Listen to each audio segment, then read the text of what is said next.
tosobola kuba na bulagajjavu bwa kikeekyo otuuka amabaati gakuumira mu nnyumba yo gabira abooluganda bako n'ab'emikwano oye kyamugwanidde yenyala emu abavubuka balina ebizibu bingi kati baleese omuntu ategeera ebizibu by'abavubuka kubanga abadde atambula eggwanga lyonna manyi nti ajja kutuyambako kinene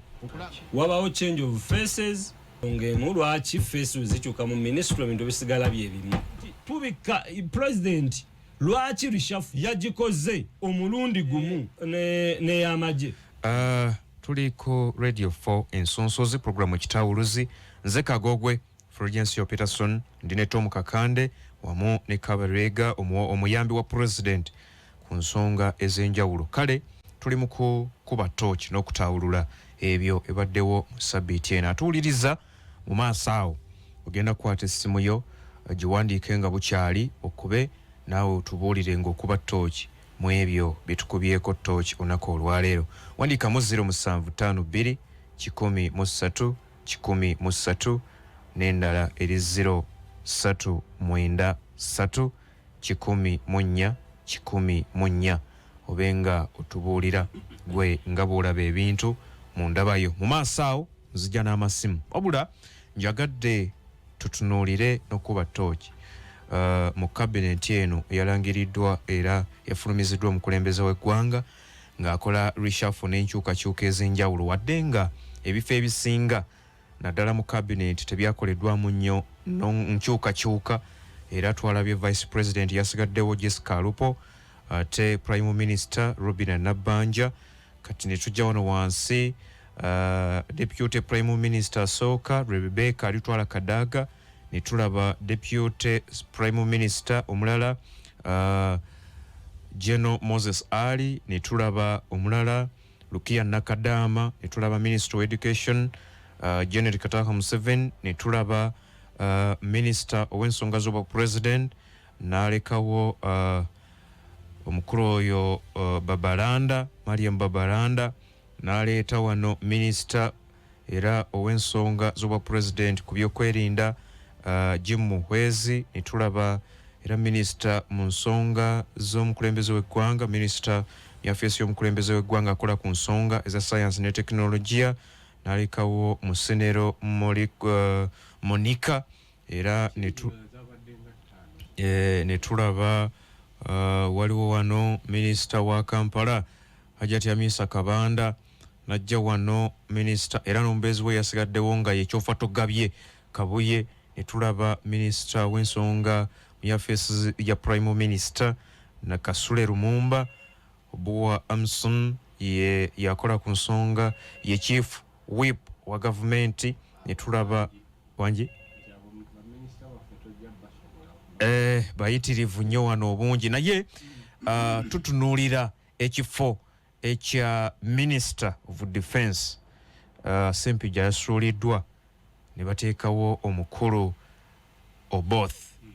Maxson Jacobo kino kirekawo ebyobufuzi bya Sempija kubanga kati muwabuzi wa president Kabalega ntandise naawe mu nkyukakyuka zino ezakolebwa mu nkyukakyuka okusooka kya byonna ziri nomo president bulijjo alonda abantu era n'abakyusa kusinziira ku ye kyayagala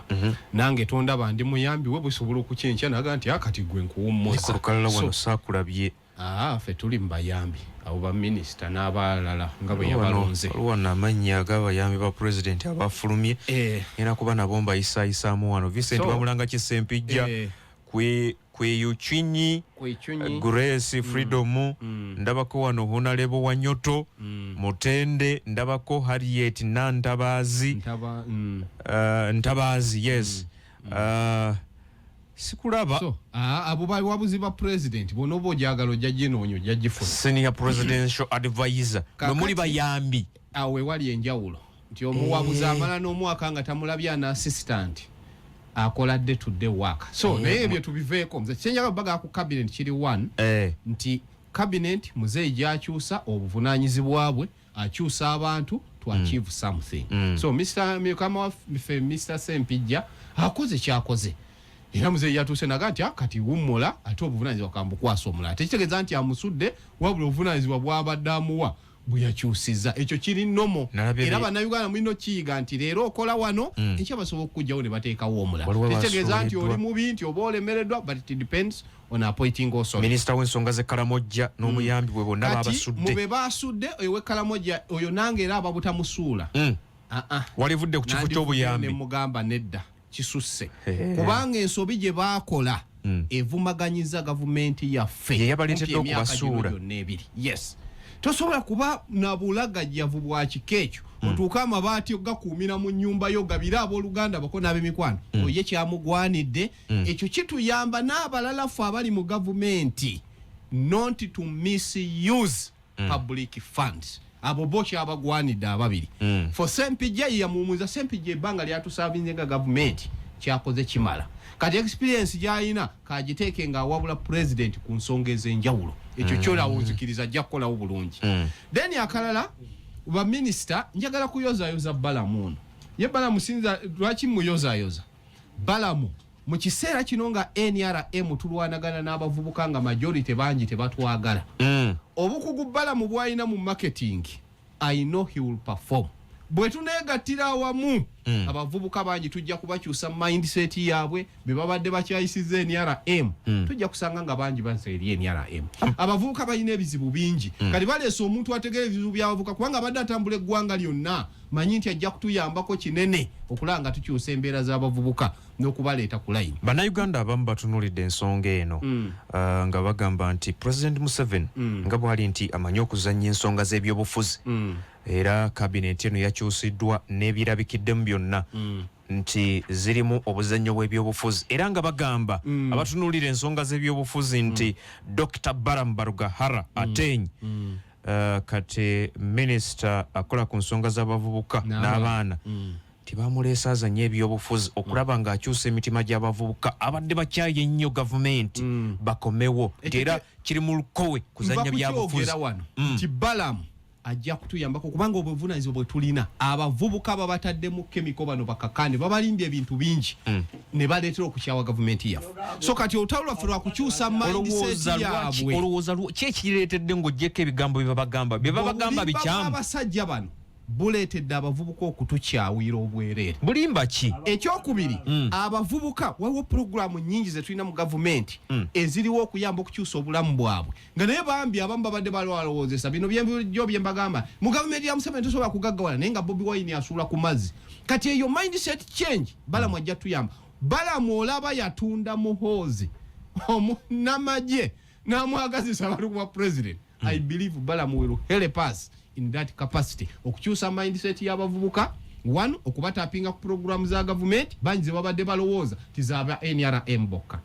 ekyokubiri okutuyamba okukyusa mindset yaabwe gye babadde balabira mu government yaffe abasajja bwe batukubye chemical mungi aleetedde abavubuka okutukyawa yeti ng'ate bingi bye tukoze ebyokukyusa abavubuka Bobi Wine bakyuserwa government eno naye ate bo babalaga nti mu government eno tosobola kugaggawaliramu banganda bali mu parliament bonna bavubuka tuteekwa okukyusa mindset y'abavubuka era awo Balamu muzeeyi yakoze choice entuufu bwe tunaakwatira awamu Kabalega tolowooza nti Balamu ayolekedde olusozi lunene okukyusa endowooza z'abavubuka bano kubanga ne boogamba nti nno baabalimba ne babakyayisa gavumenti era bakyaliwo mu lwokano bakyalimu bakakande kyeki kyekugambye nti Ssenyonyi bw'awaayira sipiika bw'avaayo n'akiralifying kituyamba ffe okutereeza mindset y'Abannayuganda be babadde balowoozesa nti parliament kyafuuka kisawo ky'ababbi kati ekyo bwe kyetwagala nti let Balaam stand as a minister akwatagane naffe ffenna tuli bavubuka wamu tujja kukyusa mindset y'abavubuka ababadde balowooza nti Museveni is a dictator naye nga Museveni okugjawo age limit mu America teri age limit Biden yafuga America wa myaka 8 kati obulimba bwe tulina okugjawo nti term limit kitegeeza oli dictator Bungereza Canada France teri term limit kitegeeza obwo bulimba bano aba opposition bwe bakyayisiza nti balowooza nti Museveni is a dictator yeti nga byakola mu nsi yonna bwe bityo bwe biri so kati Balamu bwazze agenda kutuyamba kire kubanga abaminisita babadde wekirufu babadde beebafu oli asobola okubuuza Kabalega nti Uganda enaggwamu ddi emboozi z'ebyobufuzi abantu ne banyumya emboozi ez'okukola kati ekyo kyennyini kye tuliko olwaleero mmwe bapoliticiani bannabyabufuzi muleetedde abantu okuba nga tebava ku mboozi za byabufuzi ne basigala nga banyumya ezo mu kifo ky'okkola. Tunaafuna ddi abakulembeze abakubiriza abantu okukola? Yensonga lwaki wano bw'oba ojjukira navaayo ne ŋŋamba ab'NRM bonna ne ŋŋamba baminisita bonna tulina directive president gye yatuwandikira 2023 ng'atugaana okwengeginga mu discussion zaani anaavuganya mu 2026 ezaaki ng'atugamba let us concentrate ku kussa mu nkola manifesto n'okulaba nga tukuliyete abantu bayamba okufuna obugagga oba ennyingiza yaabwe ekyuke. Era mu against abo ababadde balese ale campaign kebeno PRU ebadde tudivertings abantu mifo ky'okufokasinga ku wealth creation bali mwani agenda okuvuga ya 2026 era president mwebaza decisions yakoze zabadde kanzije toyongereyo n'ensonga za cabinet kubanga zirabika nga zongedde okukwata omubabiro eggwanga lyattu Uganda. Twagala okweyozayoza abalondeddwa tulinze ababaka ba parliament yo kakiiko okubasunsula n'okubakuba mu ttooki okulwa abalondeddwa ate bakakasibwa oluvannyuma balayire awo nno batandika okukola emirimu leero. Era njagala okwebaza abakulu b'ennabo mu studios okutembeeta ensonga obulungi obwenkanidde awo era nkakasa nti bwe tunaatuukira mu masimu buli omu ajja kuba amanyi nti nkwata ku nsonga eno n'eno mwabali eyabawuliriza wabweru. Nzikiriza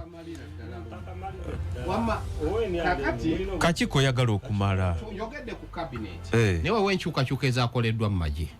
awe lindako nzijja kakande ndiwuwo ku nsonga ya cabinet nga bwe twalabye kyukakyuka ezaakoleddwa. Waliwo abakulu abamu abavudde ne bagamba nti weewaawo ebifo bitone byakyusiddwa ebibuuzo ne bibeerawo bingi nti abasigadde mu bifo ebyo tugeze minisita w'ebyensimbi Matia Kasaija oyo abeddeko ebbanga liwera likyafu zonna ezize zibeerawo ye zimulekawo. Minisita w'ebyobulamu Dr. General Thachenge tutunuulire minisita ow'ettaka tulowooze nti ebifo kati nga minisita ow'ettaka tulaba abantu abamu bakyasengulwa ku ttaka abamu bakyattingana olw'ettaka ebintu ng'ebyo abasigaddewo bakoze bulungi. Ekibuuzo ky'olina okwebuuza kiri nti ministry bwe bakuubwa minisita zikola zikola gulaba otya ziba zikola lwaki ebintu biringa bwe bibeera wabawo change of faces muki njagala otagule bulungi munnayuganda abulire ategeere kingezaako okulaga nti bwe ziba kituufu ng'ebakuwa obuvunaanyizibwa obukola gwebuuza ensonga emu lwaki faces zikyuka mu ministry ebintu bisigala byebimu ng'ebiriwa ministry ki tulabye ministries nyingi nga zikyuka n'ebintu nebisiga ministry y'ettaka kyogaana gundi yasooseyo n'abakooba we yabisanga si we biri bitya tebakyabagobako bangi tebakyabagobako. The answer is yes or no. babasengula ogeze n'ogamba nti Sempijja ebbanga lyaweerezaako limala ate yabalonda lyaweereza terimala. Bannayuganda bamuwa mandate era naye bwe banaamugoba tujja kufuna omulala. Ebbanga yabalonda bannayuganda bakyamwagala just yenga omanyi cabinet zino zira muganda wange Kabalega ekibuuzo ng'okyanikudde matobotobo kidde bulungi omukulu akugambye ogambye Sempijja ebbanga lyaweereza limala ate abalonda kaakati kiri wano abalonda Museveni bakyamwagala kati neyalonda Sempijja yamugambye gwe wummula period. Bannayuganda bwe banaakowa Museveni bamugoba mu bululu ajja kudde lwaki tosobola kwawula gundi eno cabinet tulina ebintu bingi byetubuusizza amaaso nfe ng'Abannayuganda ng'ate byankizo nnyo mu kuddukanya gavumenti. One, eno Uganda ogiraba tosobola kudinayinga fact that it's on regional based. Buli region eyagala manya nfunye eki after region netugenda ku region nfunye eki era ano tulinawo bye tumanyi nti awo abakatoliki awo abaprotestant kati gwe muguleta Masaka nga wogiraba muguleta Masaka minister kigwe bawaddeyo kasolo jali simo na Masaka ngubuuza gwe bawaddeyo twogera kuba kabine kasolo minister wa jegejege eri wansi ani kubuuza akagati omulala Sempija yavuddeyo omulala kyengezako kulaga kikino kuleta Masaka osooka ne weebuuza ani gwe tuleese obadde oyogera ku Sempija kyekyo ekibadde kikujjira aweereza ekibadde no obadde oyogera ku linnya Sempija ekibadde kikujjira Masaka is the face of Masaka kati kyogezako gamba nti yo yavudde mu Lwokaano yavudde ku mugaati gw'eggwanga Masaka ewaffe ebuddu baagigobye naye erina ababaka ate baminisita baggwanga baminisita baweereza ggwanga kankugambeko ekintu kimu tetulina kudinayinga fact nti obwa minisita ne position wano oli newaanaagaana nti teziri ku Abas region ziri ku region yensonga lwaki ayimirira si mu ndowooza yange mwekiri anti era n'omulala ajja kugamba constitution yayonda abamulamba naye gwe weebuuze lwaki ajja n'akwata eri n'alonda eno najja eno najjaeyo naye nga era nga atadde muli ekirowoozo Balamu yakugambye nti bukyanga Uganda ebaawo mu famire eri ebunyolo yasoose okuvaayo nga minisita mu famire yaabwe kituufu mu family yawe abanyolo bangi aba minister eyaffe tevanga mu minister nange naye yagala sobola naye yagala no negomba okukolera mu government labayo Peterson minister family yamwe yagala ba minister anti mu government erumirirwa abantu nakugambye ekintu kimu nti honorable BALAAM ayina ennaku egi emu nti agenda kusavingira mu government tagenda kumukkiriza kuwa kiki bannayuganda kye bandimufunyemu kale ekisooka agenda kuwugira mu mazzi ag'ekidiba agenda kuddugala omanyi ffe nange nenkugamba nti likerenda omanyi eriza okutereza amazzi amayonjo okimanyi nti behavior bazisiga simanyi wenkulinaana ennyo sunfuna behaviors njagala genda mu masimu behavior eziri mu ruling party naye nga sinnagenda mu masimu njagala tumulungula ensonga eno tutunuulire olwaleero Piero yu amaanyi geerina kitandise okutaputibwa nti okulonda General Muhoozi ne Lugaba okukulira amagye kimu ku byagendereddwamu kuba Piero yu ekigo n'okugjayo BALAAM n'alondebwanga minisita omubeezi akola ku nsonga z'abavubuka n'abaana era kimu ekyagenderwamu okuba Piero yu ekigo eve mu lwokaano lw'ebyobufuzi lwebadde etandise n'ebbugumu eryo ekibuuzo kiri nti byo Piero yu ebadde n'amaanyi tebadde nago muve mu egalina ate era eyina amaanyi gebadde nago Piero yu babadde kugira kyabadde kiganye bugagamba yabataasizza butaasa kyadde tekirina yabatikudde mugugu ng'abannayuganda baganya ogigula Piero yu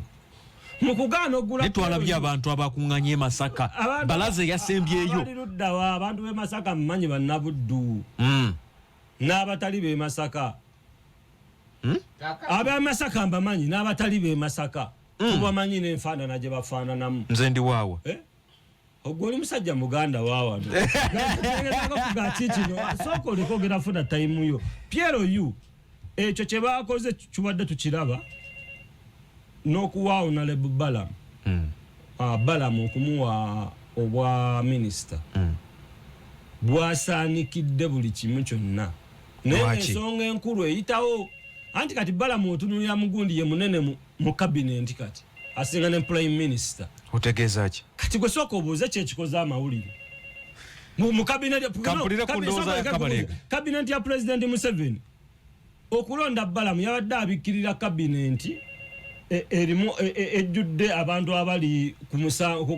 ku police watch abamu bali ku bondi abamu bali ku beyiro kati n'asooka ateekawo BALAAM kati BALAAM yasanikidde kiriza BALAAM toyogera kalebule BALAAM kalebule kigwenjogera bogamba bali ku police bond prime minister bamukwata nawe atige kalamojja kati wamulabako ku polisi ge kalamojja lwaki yagazaayo kampulira ku ndowooza ya kabale kyekagala okumaliriza nakyo nti tubika president lwaki reshuffle yagikoze omulundi gumu ne amagye ng'ate tulabako incidence emu yalonda David Muhoozi okubeera internal affairs minister junior minister n'amala emyezi ng'esatu ng'ali mu kusaavinga nga CDF n'alyoka ajjawo nassaawo Mbadi lwaki wano Mbadi okumuwa obwa minister eri mu trade tebamulese kusaavinga kabanga ako kati wano tuli mu politics wa chess okyalonzeza honorable BALAAM okyalonzeza BALAAM kintu eki kubika pesa lya Muhoozi liyitawo kugenda kufuuka vice president kutwala ggwanga nga talondeddwa kalulu 103 radio 4 ensonsozo y'endowooza ye endowooza ya mpulira njagala genda mu masimu naye nkwadde eddakiika emu ekisooka kino nkirungamiza abantu bangi abatunuulizi b'ensonga z'ebyobufuzi bagamba nti Museveni yawadde mwana we bwa CDF yawadde Muhoozi wano President Kennedy yalonda muganda we Robert Kennedy ku bwantone General era waliyo bakakanda abaga nti alonze muganda we yabagamba it is not about nti kuba muganda wange but is he qualified yalonda busobozi nekuluno balonze busobozi bwe tutunuulira amagye gaffe olwaleero amazima agwanidde ekifo bw'okompeyalinga bamugisha abakomandinga SFC abakomandinga Land Force Muhoozi ekyo ekifo kyamugwanira nze mummanyi ndi muntu ali objective siwagirangako Muhoozi ne mbino byonna ebibaddewo but ekifo kye bamuwaddemu kyabadde kituufu ekyokubiri kyatuyambyemu ekintu ekirala kimu wulira kano nga tonnaba kumpa nsonga eyo wulira kano oyina engeri gy'okwatamu mu byenfuna so twandirowoozeza nti enkyukakyuka mu kabineti yandibadde ereetawo omuwendo omutontono oba oliawo ne tubeerako ne kabineti nga y'abantu batono ne kwalite y'abaminisita abayingiddemu ziina kyeziraga mu maaso eyo gyoba oliawo ali mu kuteekateeka kabineti atandise okuwa exposure abantu ye balowooza nti bayinza okukolagana ne mutabani we bw'aba afuuse president. Ekitawuluze okawulidde ako kayogedde ak'okukendezaako ku cabinet n'ebirimu bw'oba positioning abantu abanaafuga ne mutabani we ekyo okukirungamya bannayuganda oyo abadde asoma ne basaalirwa kino kyabaddemu ekya PLU njagala okukubulya ekyamazima kibadde kimujje ku mulamu soka oleke nze njogera bannayuganda omusirikale okwenyigira mu byobufuzi ekyamazima tubadde tukibikkako bubisi kibadde kikyamu soka oleke nze kyenkubulira kakande nze njogera pulezidenti kye yakoze n'akwata Muhoozi adde mu magye kubanga era abadde ali qualified bwali wumula mu magye kye tubadde tugamba bulijjo official alikomawo n'ajoininga 103 radio 4 ensonsozi abali ku masimu kano ke kadde tuwuliziganye nammwe ita ku noti 752 103 ne noti 393 104 tuwuliziganye naawe ali eyo tuwadde na president eyasetingibwa General Arunda Nyakairima nti buli CDF waavaako afuuka minister serving minister ne tujja ne tugenda ku General Katumba ne bamuwa minister ne tujja ne tugenda ku Muhoozi General Muhoozi David ne bamuwa minister kati Mbadi ne bamuwadde obwa minister kati Mr. MUSEVENI'S preparing us ne bana Uganda okutupreparinga inti kati Muhoozi is a CDF what is the next course of line next course of line agenda mu cabinet katugende mu masimu ntandise naawe sikagenderere nti jeno ne beefuula nti amagye gawambye eggwanga pati wabuuza njagala kulaba linya Patrick Mukasa message ebadde empanvu nabira munna FDS oyo Tom Kakande Katonga branch kali Patrick Mukasa ali Kyengera abuuzizza tekandi bakagenderere ekibuuzo ekyo kikulu era bangi bazze bakyogerako naye njagala okugamba bannayuganda ekintu nti amagye gawambye eggwanga kye twayita professionalize of the army. Amagye ga UPDF olwaleero tewakyali asobola galimba kuwamba buyinza because bonna abagalimu bayivu abamanyi ensi nti demokrasi waali abamanyi nti ensi buli lwetebanguka bo bajja kufa andi ne family zabo kwekyo kye twayita professionalize bali babaziri okuwamba government yobote bali tebasoma naye kati tulina ejje eritegeera nga Kaabe Muhoozi tasobola kulimba musirikale n'omukwasa mundu kulwanyisa bannayuganda abalonda government ekyo mubeere sure okudda kwa Muhoozi mu magye ekyamazima asaanira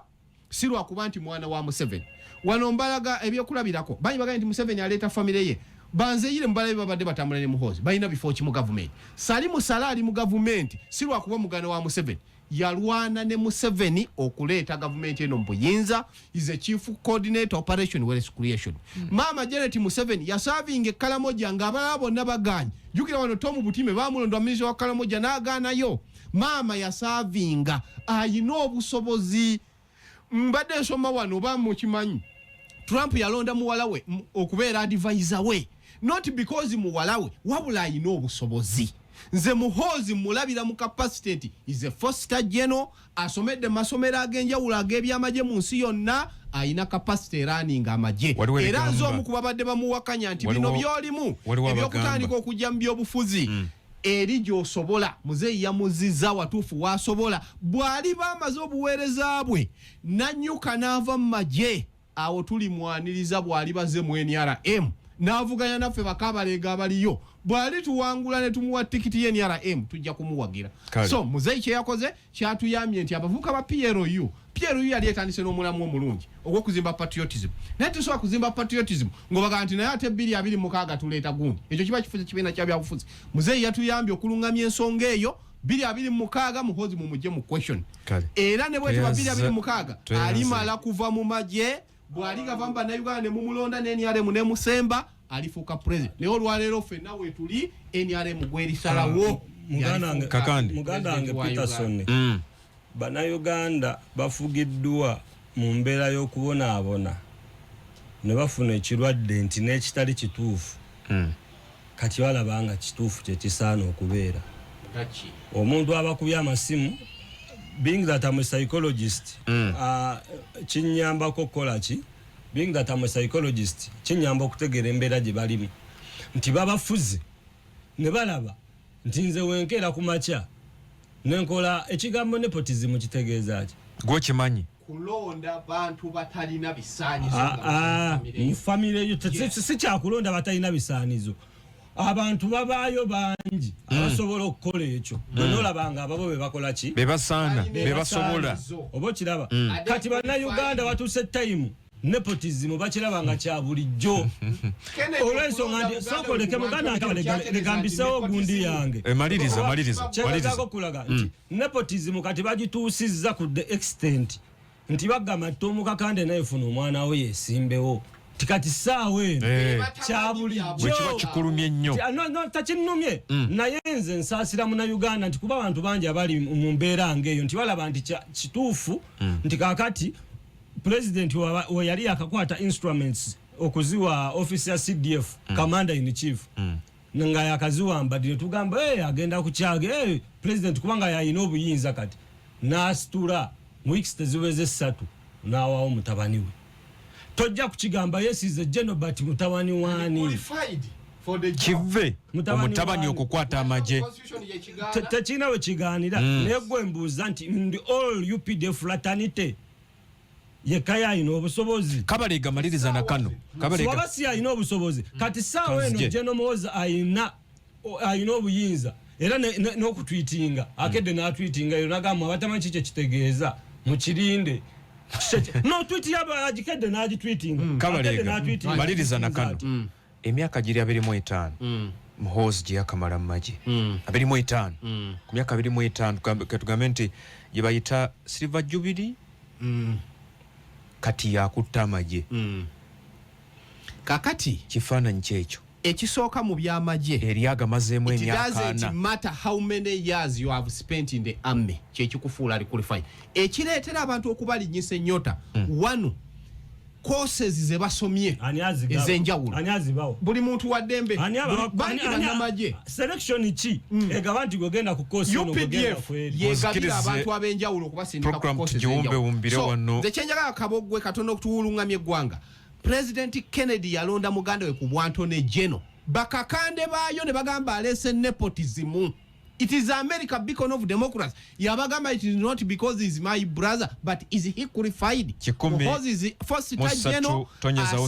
Radio 4 is the right yokukulembera amagye era eno gyabadde abulidde mu bya Piero y'omuzamu by'obufuzi awembadde sikanya naye waliwo bagamba ebigambibwa nti alinyisiddwa mangu nnyo misinde